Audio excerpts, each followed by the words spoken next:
This year focuses art in public. This event started actually 2 weeks ago. Well, the planning of it started a lot longer ago, but it started 2 weeks ago. We had a University of Iowa student and a recent grad paint murals on ice wagons in Stone City. And for those of you who don't know the story of Grant Wood, the Stone City Art Colony is the reason why we now have the Grant Wood Art Colony here at the University of Iowa. And this art colony that took place under Grant Wood's direction in the early 1930s, the men stayed in ice wagons, sometimes two to a wagon, which is shocking. But to liven things up, they painted the sides of their ice wagons, and it's one of those early forms of public art and beautification. And so that happened. So we had two students go out to the Stone City Festival 2 weeks ago and recreate that process. And then tomorrow, we have this wonderful opportunity to display all that we learn in the Show Up Spectacular. Noon tomorrow at the Pentacrest, everybody should show up and take part in a wonderful public art experience.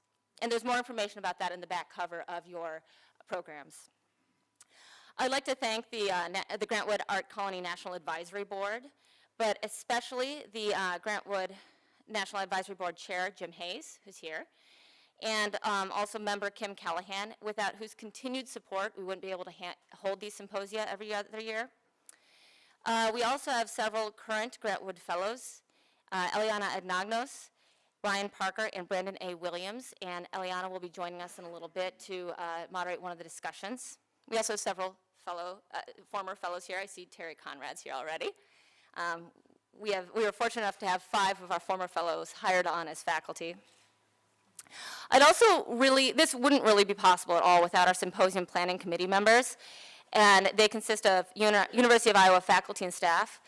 On the committee were Lois Arthur, Isabel Barbusa, Terry Conrad, Anita Jung, Joni Kinsey, TJ Dedu Norris, Vera Smith, and Susan White. And thank you very much for helping us select all the presenters and coordinate today's events.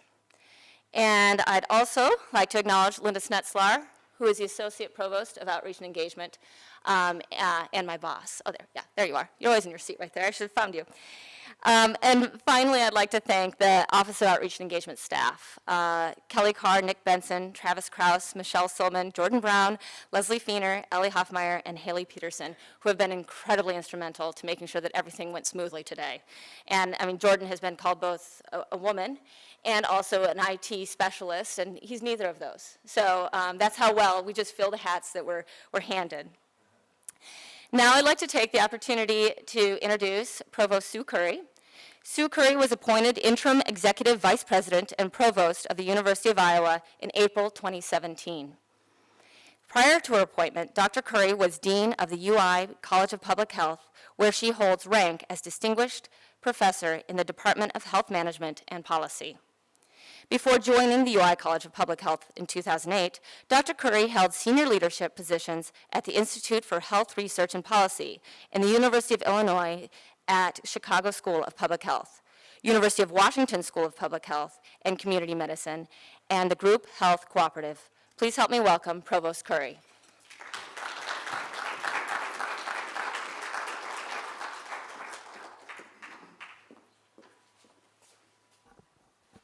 Well, good morning. This is a strange angle for this podium. I have a crooked neck by the end. On behalf of the University of Iowa, I am delighted to welcome you to campus and to the 6th Biennial Grant Wood Symposium. This is a great opportunity when I get invited to come and welcome people to learn more about it, and when I learn new things, for me, I like to share them with everybody. So I learned that the first Grant Wood Symposium was held in May of 2009, and it marked the beginning of a very special partnership between the university and Jim Hayes. I don't know if anybody doesn't know Jim Hayes, but Jim is a local lawyer, avid art collector, and owner of Grant Wood's former Iowa City home. And he had a vision to create an artist's community modeled after the kind of art colonies that Grant Wood had appreciated and established during his lifetime. And in 2011, that vision became reality in the form of the Grant Wood Art Colony. Since that first year, when we started with one fellowship, the program has expanded to include a variety of disciplines and to attract hundreds of applications from remarkable artists around the world. Most important, the talented fellows and the leadership of the colony, and I'm talking about the wonderful Maura Pilcher, who we're so lucky to have on board, have wholeheartedly embraced the program's mission of engaging with the public and continuing Grant Wood's legacy by reaching out to the next generation of artists. The program has become an integral part of our Office of Outreach and Engagement, which does great work contributing in many ways to the quality of life and sustainability in Iowa communities.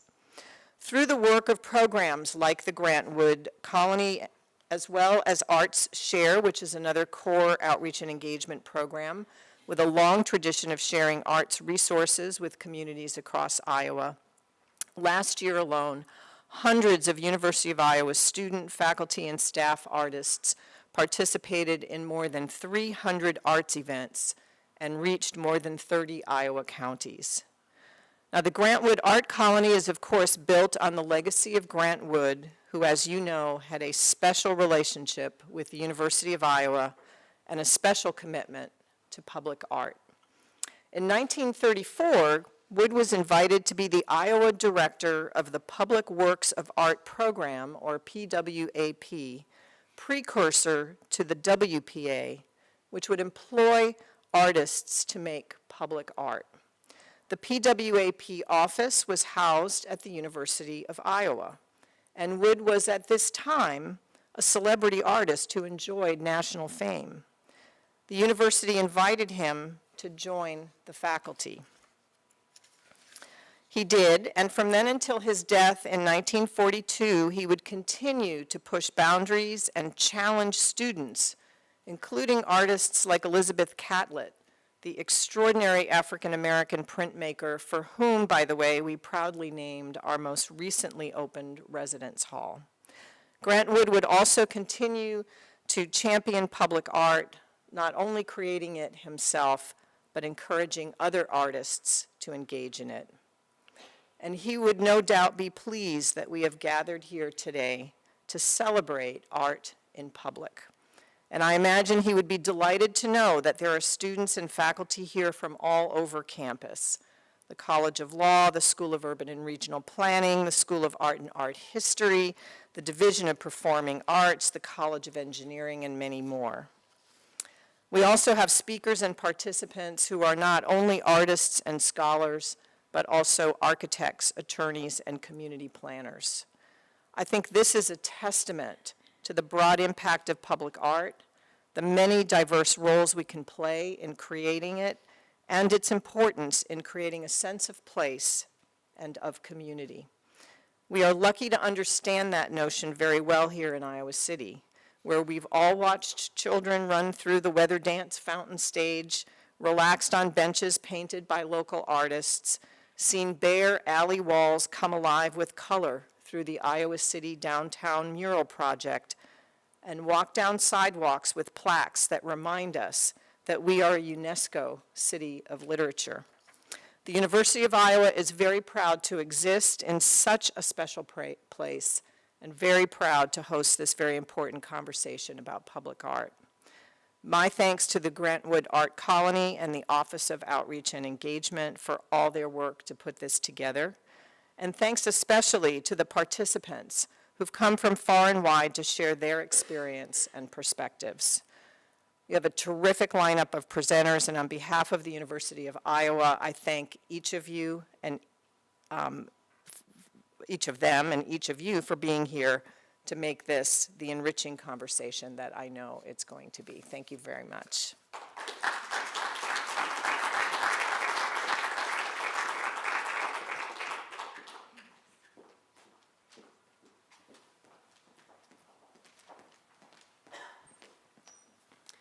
Well, good morning, everybody. My name is Nick Benson, and I am the Director of the Office of Outreach and Engagement here at the University of Iowa. And I am so pleased to see everybody here this morning, and I'm particularly pleased to be able to bring up our first group of presenters and panelists this morning who are going to kick off our symposium with presentations and a panel discussion.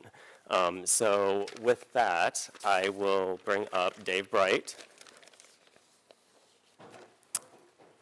and Scott Wallace of Lynn, Verschoor, and Mandy Vink.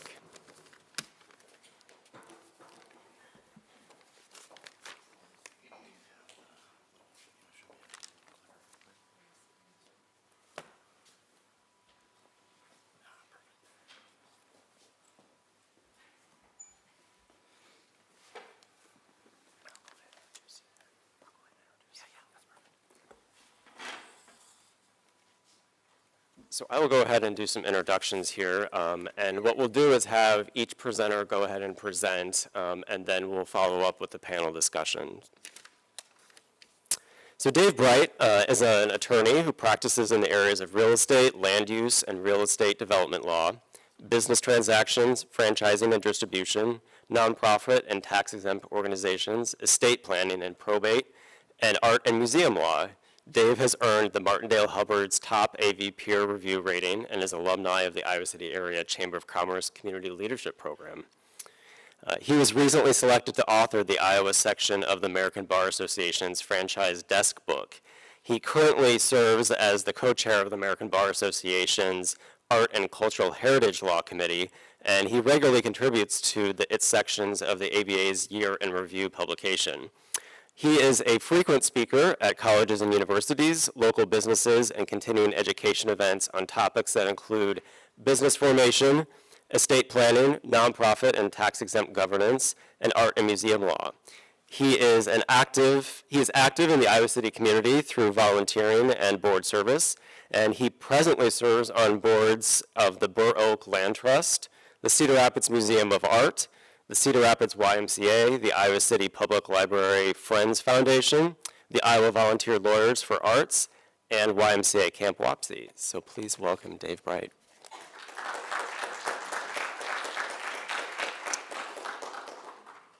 Thank you. Good morning. I have a few examples that I want to share this morning and talk about briefly. There's 4 different scenarios. I've got images of each of them that I'll bring up. I try to make appropriate credit when I can for that. Some of these were taken offline, not original works by me, so I try to make sure I give proper attribution. I do a fair amount of work with artists and arts organizations, so this is an area that has always been of interest to me. And thankfully, there is an active arts community here, and there's also an active public art community here, and also an active graffiti community in Iowa City. So there's no shortage of examples, thankfully, for me to rely on. This first one is spray painted graffiti that's been applied to an alley wall without the permission of the owner of the property, right? That is a very legalistic way of saying graffiti. It's from an alley in downtown Iowa City. It's taken off of this Iowa City graffiti site, which isn't terribly active, but occasionally has some interesting stuff on it. In this particular context, it helps you to sort of establish the basic framework when you're dealing with, let's say, unauthorized public art. Unauthorized public art, we most call graffiti, usually applied to someone else's property. However, if it's applied to someone else's property, that doesn't necessarily mean that the artist has given up their copyright in it. The owner of the building may own the wall that it's on. They may be able to paint over it. They may be able to, in the works, say, of Banksy or other well-known graffiti artists, cut the wall out of their building and sell it. But interestingly, the artist will retain the copyright in that work.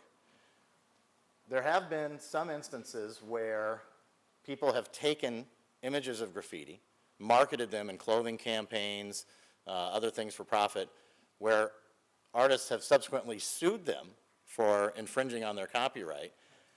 There hasn't been a whole lot of cases that have reached an end. They mostly settle, so it's not possible to necessarily understand what the outcome was. But in any event, there is an interesting question as to whether or not an artist that applies graffiti to someone else's property has copyright protection. There's two schools of thought on that. One is they do, because it meets the definition of a copyright, which you can see down below. The requirements are pretty simple. A work must be composed in a fixed medium.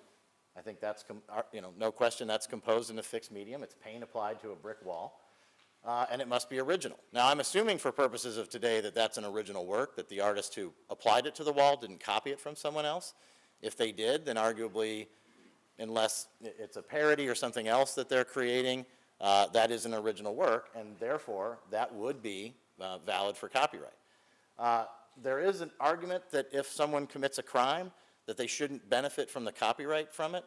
That's an interesting thread that I've seen discussed, where people have said, well, does that mean that if someone is under the influence of illegal drugs and they write a song and the song becomes a hit, they shouldn't have the copyright in the song?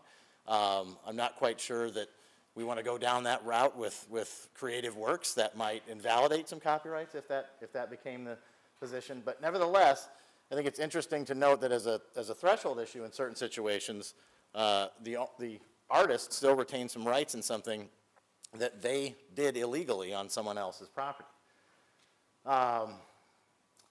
Sometimes, too, I mentioned there that artists have brought claims against them. There are barriers sometimes to artists bringing claims in these situations, because oftentimes they do this anonymously for the obvious reason that they don't want to get caught spray painting someone's building. Also, they don't want their reputation to be tarnished by identifying who they are. Maybe they have a day job, right, and this is their evening activities. They don't necessarily want to announce themselves.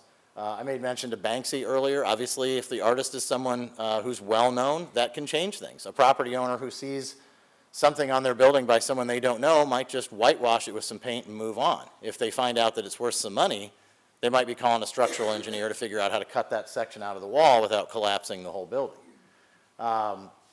Then also, too, these types of situations fall under what's known as VARA, or the Visual Rights Artists Act, or Visual Artists' Rights Act, sorry, that sometimes can apply in these situations, but may not apply here. The second scenario, and again, as I mentioned, there's a lot of these that happen on a local level. This is from a building up in Czech Village in Cedar Rapids.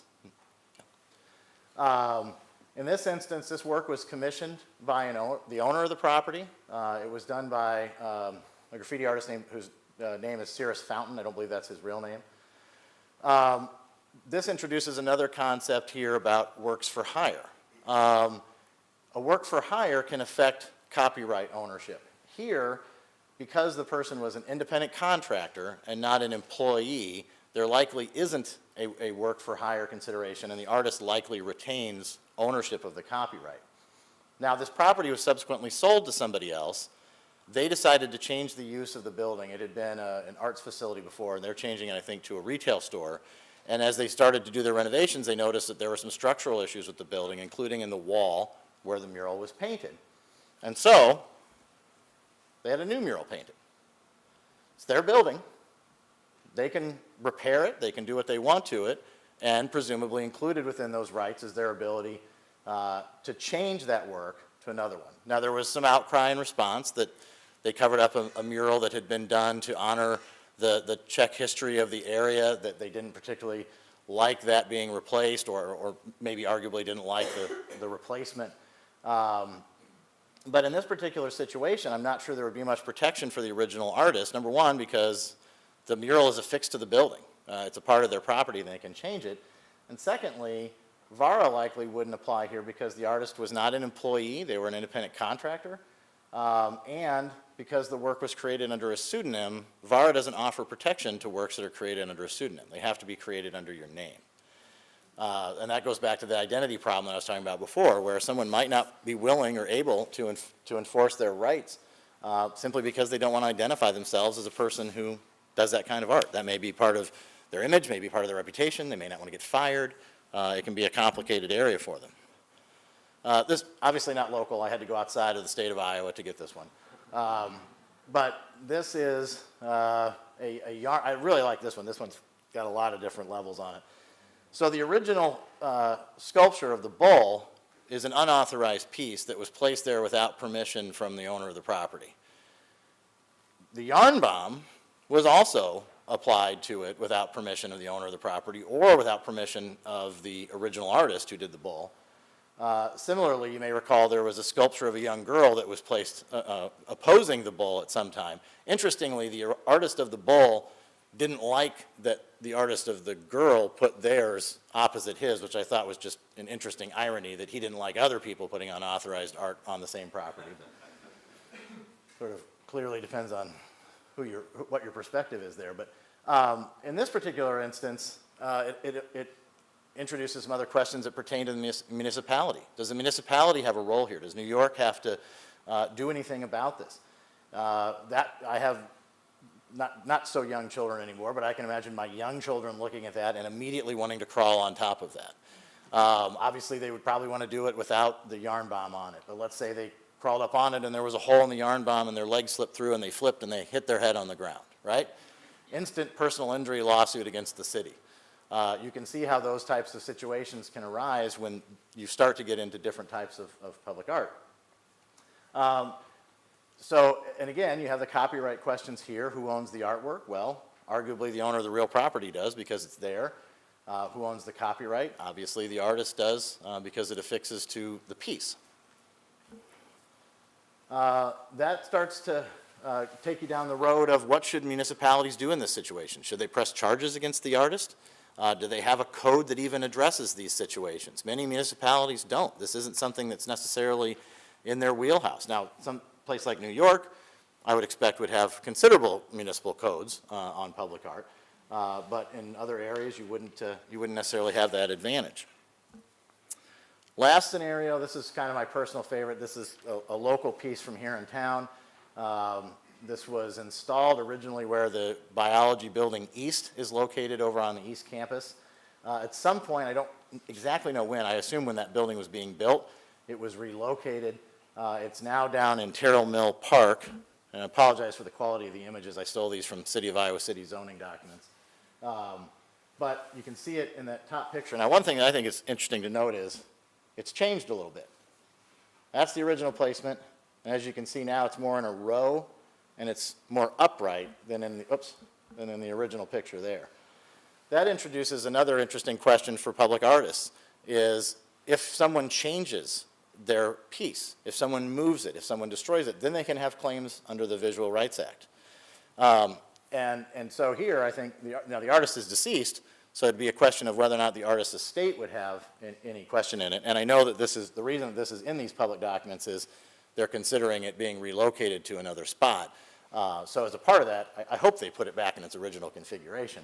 But nevertheless, the most interesting part of their discussion has been where should it go, why should it go there, do certain parts of the city deserve public art because they're going through redevelopment, and that introduces other interesting questions about public art in a municipal context, is who gets it, where does it go, why should it go there.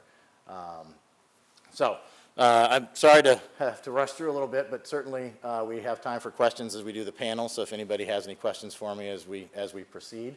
And then I've got my contact information, it's in the materials too, so if anybody had any questions about any of these things or I could offer any other insight or help into it, I'd be happy to do that. So thank you.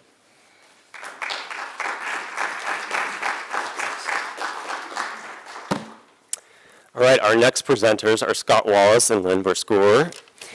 Lynn is the director of the South Dakota Art Museum in Brookings, South Dakota, and she is also a practicing artist and chairs the Public Art Committee at South Dakota State University. And Scott is a professor in the Studio Art program at South Dakota State University School of Design. He also is a practicing artist and has produced 13 large-scale sculptures that are permanently installed in 7 states. Please welcome Lynn and Scott. Good morning. I would really like to thank our hosts. This is just a remarkable event. I just want you to know how appreciative I am to be here. And I especially want to thank Susan for the wonderful dinner. It was just a very welcoming, warm thing to do for those of us coming to town. So thank you. Scott and I are going to talk about a little story that we had in Brookings, South Dakota. What you have to realize is, okay, Brookings, our population is 22,000 people. The university has 12,000 students. And what's happened over time is that the universities anymore only receive, well, at least our university, about 15% of their budget from the state, which is essentially salaries. And so as a result of that, every construction project, renovation, anything like that, is all private funds. So part of that, so we are sort of up against that. And in a small university, we have recently gone through a huge building boom over the last 10 years. We have we've built a $40 million Performing Arts Center. We built a $60 million stadium. We've built another $60 million animal research facility. But of course, all of this was pre-art policy. So about 5 years ago, the president approached me and wanted to get this started. So, and of course, when you do anything in a university, it's glacial time. So, I mean, it took about 5 years for this thing to get approved and approved and approved and approved. So it's been, we're just starting this process. And of course, since then, the president and provost that wanted to instigate this have moved on. So we have quite a bit of resistance at the university and a lot of questions of how we're going to get this money. Where's the extra 1% going to come from? Because they are just frantically milking local philanthropists. All, you know, every alum of that university has just been tapped and tapped. So that's one of the issues that we're running up to. So previous to that, I had a donor, a person from my board, whose daughter passed away, 26 years old, very tragic. And so they approached me and wanted to give me $1,000 to buy a bench or something. So I thought to myself, wow, $1,000. I mean, you can't do anything with $1,000. So I asked her if she would just let me think about it to find something appropriate to honor her daughter.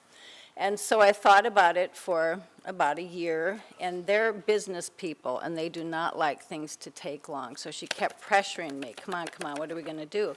And so one of the things that I was going to start raising money for was a plaza out in back of the museum, because we just had kind of a cracked cement with trees, and it was really quite hideous. And that was the introduction from the campus to the museum. So I took them out and I showed them, okay, this is my vision. I want to get this replaced. And so maybe you could help in some way with that. So that $1,000 initial gift turned into $200,000. So it was really quite a wonderful thing. So they built the plaza, and we dedicated the plaza, but they left this area that they, in their minds, wanted to have a sculpture. And so it took a little while for us to sort of negotiate, you know, them paying for the sculpture, you know, with the university, things like that. And then they wanted it done, once they made the decision, they wanted it done now. So we have like one public artist in Brookings, South Dakota, Scott Wallace. So I brought Scott into the discussion, and so I will let him talk about that sort of process. I'll try to go through the process from the artist's point of view here. Somewhere along the line of Lynn's story, she had approached me probably in the middle of that process, and when the budget was actually fairly low, and asked me if I was interested in doing a project, and I said, well, why don't you have a competition? That's how I've always worked in the past, where, you know, it seems more democratic that you put out a call, you get 3 finalists, and you know, if you become a finalist, you propose something, and then it's selected by some kind of a committee. But okay, but this was a little different, and then it kind of time elapsed and things passed, and anyway, the donors of the couple, she was a docent at the art museum, and she didn't want the sculpture to be a memorial to her daughter so much as something that represented what the museum did for the region and the state. It's the only state art, it's the state art museum. So the sculpture that you see here entitled Oasis that ultimately was selected and put there is meant to be a metaphor for what the museum does in the region and beyond, and the rippling effect that it has. Lynn, were you going to talk a little bit about the museum, or just briefly? Okay. We put some slides in of different things from the museum here, just to kind of give you a little bit of an overview. It's been added on at least once since I've been on campus for 23 years. Just really briefly, a couple pieces from a background, a piece entitled Still Life with Flower in Orlando, Garden Party in the city of Minneapolis, a piece called Stratagem at the University of Wisconsin-Platteville. So I have had some experience doing things, and and I put this one in too because some of you might recognize it in Cedar Falls, Iowa, in front of their library called Drop Leaf Chicken. In our proposal for this presentation, we wanted to talk about the challenges of taking private funds, and I'm going to try to give that from the artist's point of view a little bit. And I'm just, as I go through some slides here. Here's the empty spot for the sculpture. One of the challenges was they did want to have an influence on this. You know, the first influence I just shared that they wanted the piece to represent what the museum represents to the region. That's not very different from if you read a competition. Sometimes, you know, there's a mission or a goal in the public art piece. The second part that really intimidated me, and I didn't really care for that much, they wanted to be involved in the evolution of the concept of the piece, which means they wanted to, I said, well, generally first I draw, and I develop drawings, and then I develop a model, and that's all done by myself before I ever present anything. But they wanted to see the process, so I said, okay. So we met at least 2 or 3 times, and I just showed them my really rough drawings along the way, and things kind of evolved a little bit. They would respond to what they liked. You're seeing a lot of things that have these water elements. One of the things they also wanted to determine, they wanted a fountain, and they were finally told by the university facilities that they can't have a fountain. So, there was kind of a challenge for myself a little bit to, do something. So this is the final piece here, and there's the model phase. But they were involved the whole way along the way, including the hardscape and the landscape, which also raised the budget. Every meeting that we had with them, it was essentially, it's going to cost this much more. But they seemed to always be on board the project. I'm just going to show some of the process of the piece. I got very little time left here. And it was a traditional lost wax piece, made things with clay in my studio. And from there's a piece back from the foundry.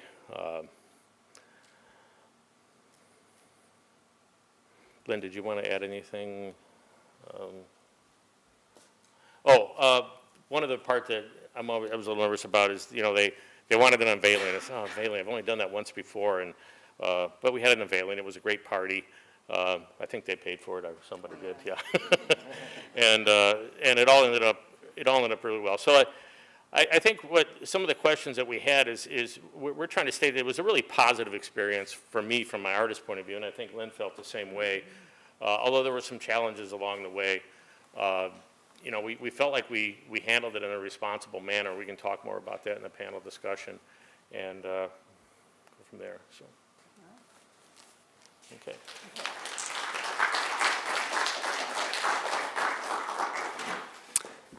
So our final presenter today before our panel discussion is Mandy Vink.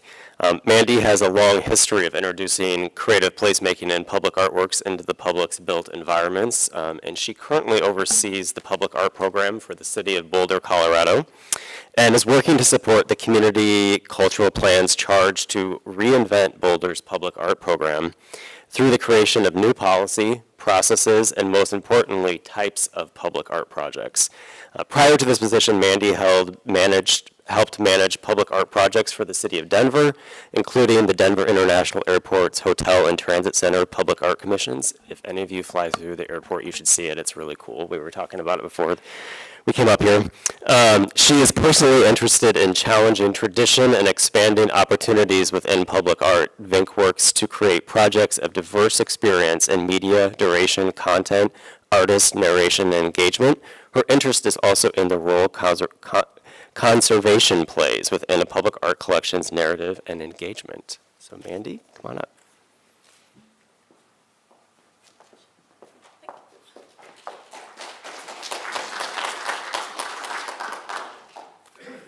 All right, so I'm going to use one of Boulder's projects that ultimately went defunct as kind of a platform to tell you where we are now. So we've all been to that place where, you know, you're stuck between a rock and a hard spot and you really don't know what the solution should be, but the only solution that can be is to move forward.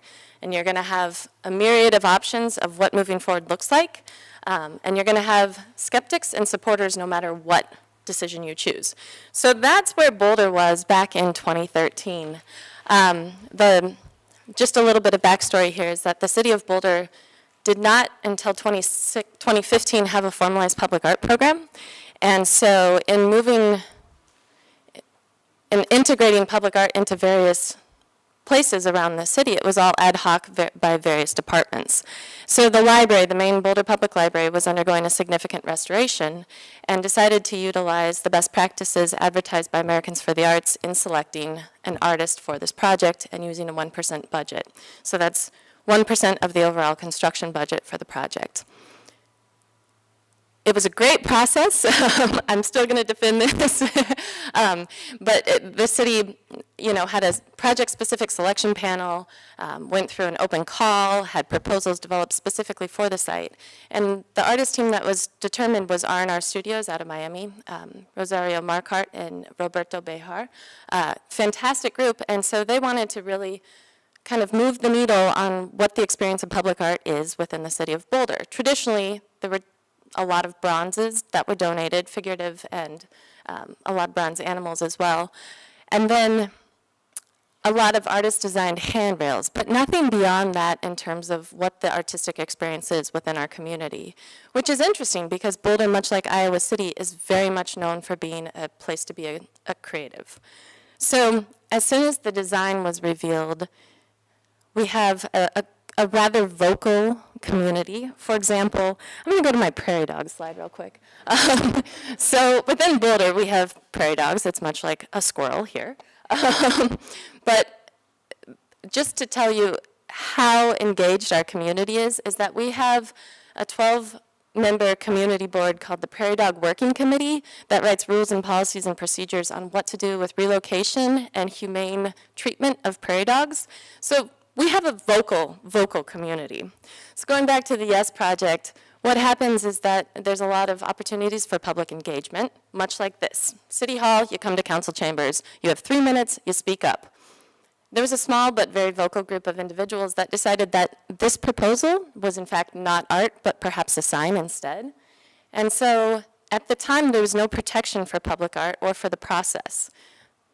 So unfortunately, we had to terminate the contract with the artist and cancel this project altogether.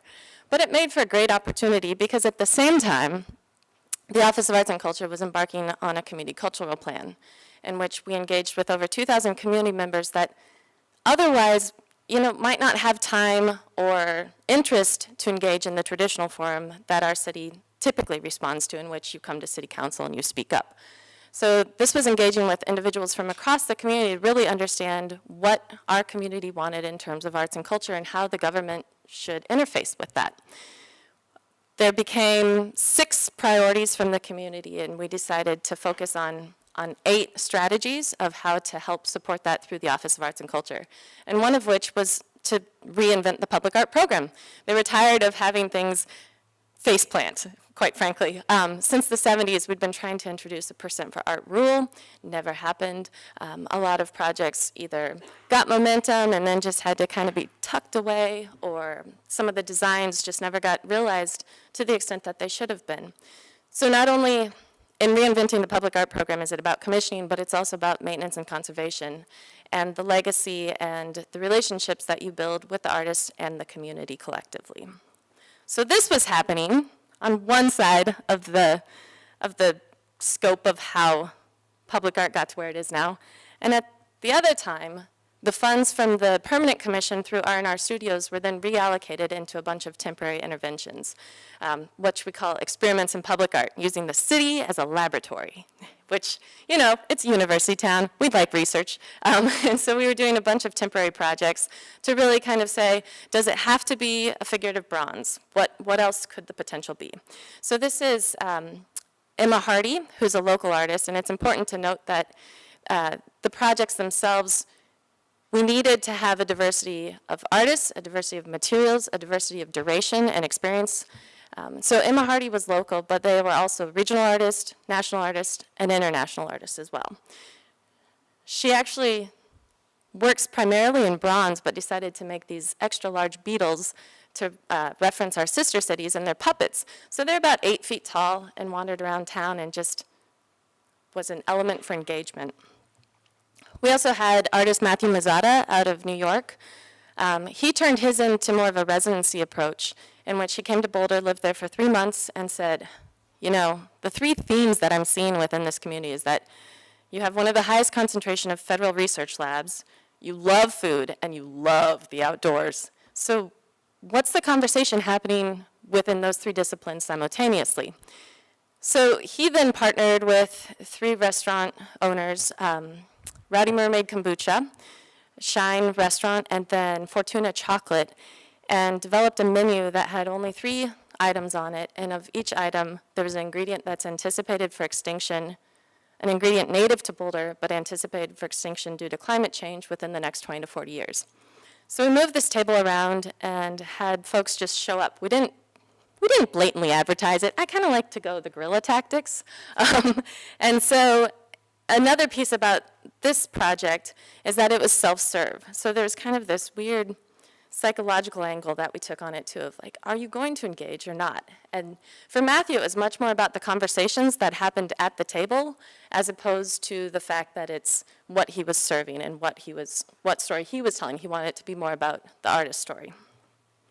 We also did the Knitting Ballet by Ana Maria Hernando. What happened with Anna's work is that she was getting really fed up with our sign code and development services. So this is the story in which not only are we learning, we as the city learning about what public art can be, the artists are learning, but our community is also learning. And so it's a great opportunity for us to realize that there are plenty of roadblocks within our zoning regulations, within our municipal code. The list went on and on. She was like, all right, I'm tired of this. I don't want to do my painting in the public realm because it's being interpreted as a sign. So let's go rogue. So what she did is commission some tango dancers to kind of wander along the 2 most trafficked bus routes during rush hour, to kind of just disrupt your daily routine and what came of that. And it was a curious project, but it left with a lot of people smiling and going, wait, you're saying the city did this? Why would the city do that? So that was interesting. And then we also worked with Rebecca DiDomenico. She did more of a traditional piece, in which it was a sculpture, installed it into a garden bed on our Ped Mall, which is much like Iowa City's. However, she then partnered with Naropa University, which for comparison is quite comparable to the Maharishi University here, and did exquisite corpse poetry about the cosmos. And so we all met downtown one day and just read under the moonlight. And then another very bizarre project is the Urban Preserve of Boulder. I'm not going to linger on this one because it has many layers, but I have a catalog of it. And this was by the art guys. And see that little triangle in that intersection?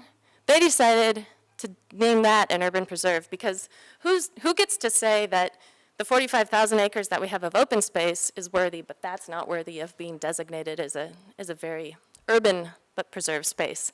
So they researched it. They had a scholarly article written about it, put together a book, and had selfie days in which it was layers upon layers of what it means to physically go to a space versus just virtually visit a space. And then we also worked with Mary Mattingly.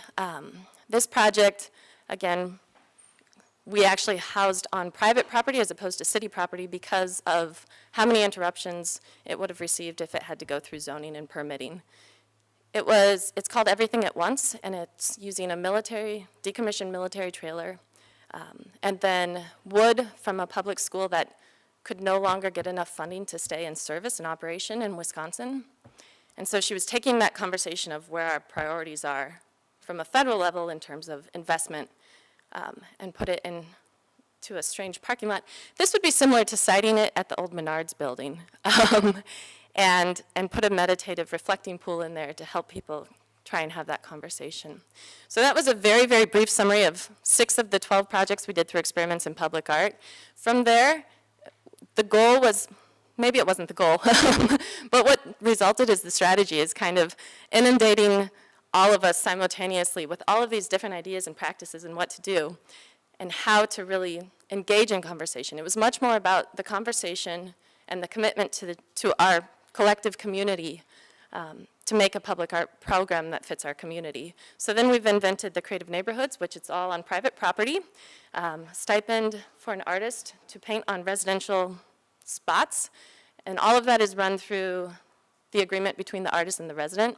We just provide a stipend. Over the course of 2017 and 2018, again, continuing with the theme of inundation, we slammed a bunch of projects out with community engagement, and this is where we are now. So we've come a long way from having one project that gave us a black eye, and now it's kind of exhausting. But this is where we are. So if you have any questions, I brought some cultural plans, some buttons, some stickers, some experiments, and then here's my contact information. So thank you.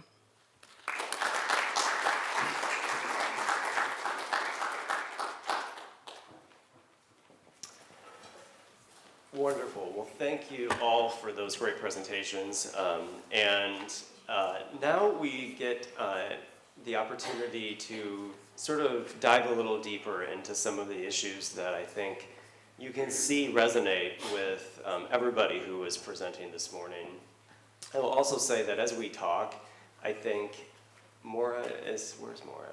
Is it appropriate for audience to ask questions? Great. And we're recording this, that's why we ask that you do use the microphone. It's not that we won't be able to hear each other, as I don't use the microphone. Great. So I think I just wanted to start out this morning. One of the things that was sort of resonating with me as everybody was presenting is we're talking about public art, and we're talking about how art impacts different groups and different people, but we're coming at it from very different perspectives. We're thinking about it from the context of, a piece that's being funded specifically by a private individual. We're thinking about graffiti that is being done not at the request of any particular group or person. We're thinking about it from the context of a municipality or a specific program. And so my question to start out is how do we define the public part of public art? And what does that mean? Is it the intent? Is it the fact that it's simply visible to the public? And does it matter whether it's being funded by a private individual versus a nonprofit or the community at large? So we'll pass the microphone around, so feel free, anybody can answer, so. Yeah, I was going to say that one of the things I didn't mention is in the process of the funding of that piece, I insisted that it did go through an approval process with a newly formed public art committee, even though it was donor-driven in terms of the process and the origination of the whole piece. One of the other, I think Lynn kind of explained that, we knew that we were going to be criticized perhaps because it may not have been as public a process, but it was going in a public space. But we had to kind of step back and say, look, we're new to this. We don't have a lot of public art in the community. We've got to start somewhere. And so I think that's, I'm not saying that's an excuse, but it's, I feel that we acted responsibly to still try to make it a public piece, and it was approved. All right, so in response to the question of how does it become public, I think that really, the interpretation that we tend to use is that anything that's visible from the public right away. It doesn't mean that it has to be accessible, so it could be behind a glass curtain, it could be on private property, but visible from the right of way. However, within that conversation, then you have so many different entities and expectations, much like the first presentation, where if it's a private property owner, maybe there's not as much opportunity for the community to respond and say, hey, you can't get rid of that. There's a great piece in, I believe it was Austin, a Calder piece that was part of a private corporation in which, when the corporation moved out, they took the artwork with them, and it had become such a signature piece for the community that, it was Houston, sorry, but it became such a signature piece for the community that then the community responded by making their own inflatable version of the Calder sculpture. So once it moved, they brought it back, and they toured it around town. And so it was just, kind of an interesting little anecdote of what it means to have buy-in on something that might not ultimately be yours, and to show your appreciation for it.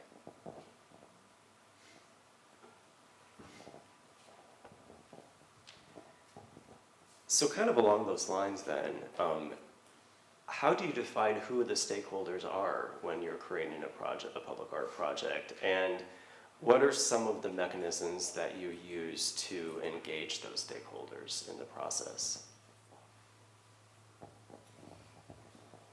As I mentioned earlier, most of my past works have been selected through competition, so the deciding who the stakeholder was the administrator that was taking care of that. But ultimately, the artist presents to a group, and there's generally quite a few people in a meeting, and obviously,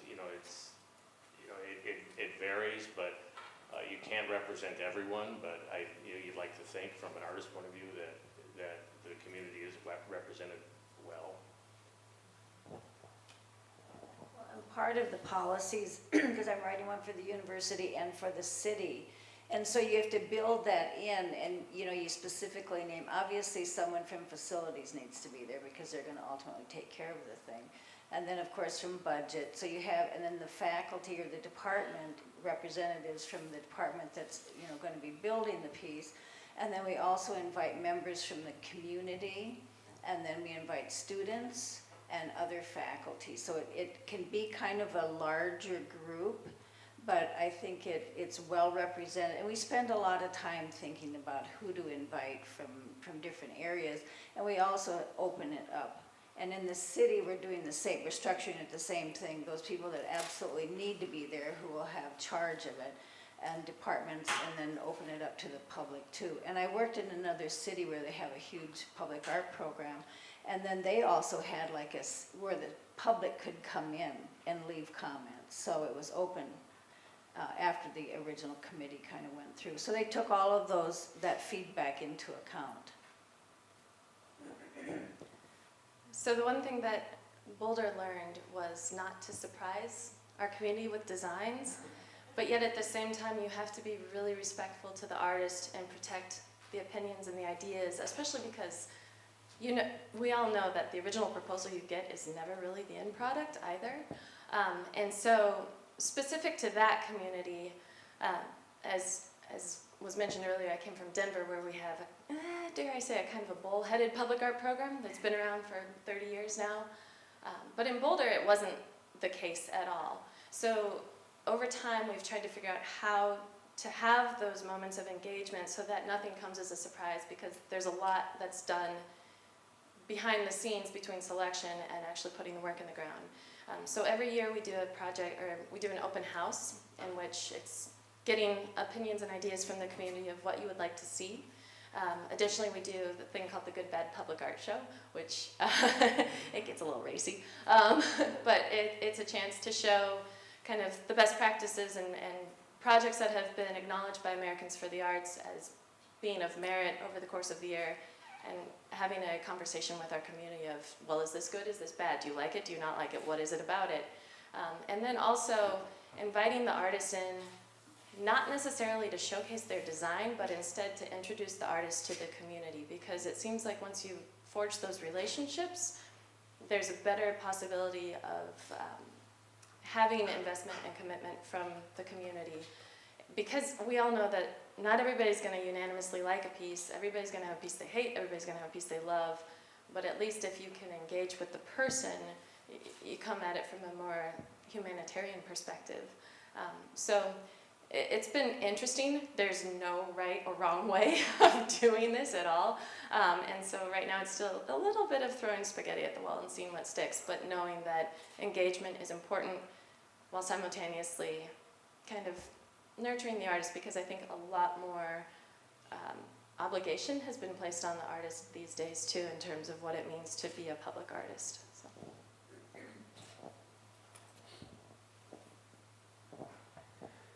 So if we think about public art happening in the public sphere, then there's obviously competing interests too. So we think about public art happening. One of the big issues right now is thinking about how public art happens in downtowns where there might be historic buildings. And so you have questions of historic preservation. Or we think about potential issues around gentrification of neighborhoods. How do you build consensus? Can you build consensus around public art projects? And what are some of the ways to regulate public art in terms of those competing interests without completely stymieing the process of being able to develop public art? On the development side of that, that's something, I do a lot of work with real estate developers, and they're frequently asked to add more things to properties, either from the end user or from the municipality. And that can be a tough balance for a developer to hear, well, on top of all the other things that we want you to do, we want you to apply 1% of your budget to art. Now, many developers do it without being asked. It's important to them. They may be collectors themselves. We have downtown properties that have been constructed that have great public art collections in them that are actually private art collections but are in the public areas. I think other developer clients I have, if you've made that proposal to them, you get ranging from blank stares to visible anger, and why would I spend 1 penny more on art in this building? So that can be a difficult sell from a development perspective, but I think from the comments to the last question, getting people engaged in it, ultimately if the private developer doesn't want to contribute, then that's fine, but I think getting people engaged in it on a community level and being proactive about it, because no matter what kind of project I work on as a lawyer, I always, and I have this in my materials, I always like the phone call that starts with, we're thinking about doing this, as opposed to, well, we just did this. The bill may not be any bigger between the calls, but oftentimes if I get the call after the fact, it's a lot harder to walk that back. And I think then too, it becomes, you're not talking about your art issue anymore, you're talking about how you introduced it to the community, or you ignored us and we're not important, and then now you've taken the conversation off to where you don't want it to go, and no one is focusing anymore on the underlying project. So I think that engagement that you all were talking about, that really resonated with me in thinking about those projects.